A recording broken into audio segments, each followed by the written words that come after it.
But all I can assure you is that he is alive and well, and it was a very heartwarming visit. And as I left, I told him na, ayun, I'm talking about more of me lang na what I said to him. So I just told him na, that I don't think you realize how much more I love myself knowing that I'm molded in your likeness. I just told him how proud I am to have been raised by him. And then he was happy. We bid each other goodbye with hugs and kisses. And then ayun, he went off. But he seems healthy Yes. and strong. Yes. No reason for anyone to worry about it. No reason to worry. But ayun, as I said, I cannot discuss further. Okay. So, Can I since, ask one question? Kit, on a different matter, there seems to be a lot of effort right now to impugn your family, no? To be involved in all whatever controversy. Just as a Duterte, as Veronica Kitty Duterte, how do you feel with all of this effort? I know it's a little bit political. They can keep trying. Malinis yung konsensya eh. Ganun talaga yan. Problema ng North, Duterte yung dadalhin na pangalan. So, it's something we were prepared for, I guess, for our name to be dragged wherever in whatever issue. So, I think the best we can do is, hope for the best and, prepare for the worst. Kit, do you have a message to all of those supporters right now?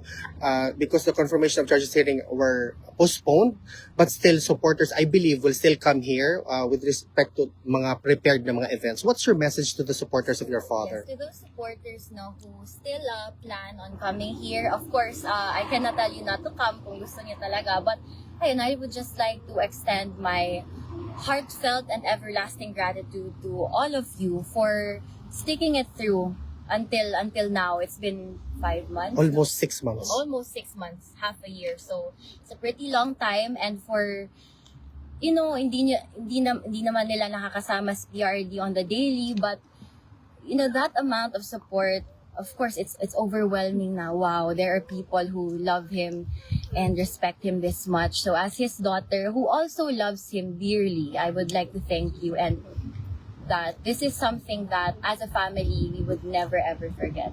will you still be here 19 to 23? Not sure, parang hindi na attorney kasi for the rallies, correct? Yes. So I think that by that time the grandchildren will be taking over. That is VM Rigo, there's Kong Omar, and there's Isabel. Kit, just one last final. How are you managing everything, being on top with respect to your education, visiting your father, and all the family things? I've been asking that also. I honestly don't know. Yeah. But actually, kanina my classes almost finished at 7 a.m. So I slept around 7 a.m. Then I woke up at 12. And then, ayun.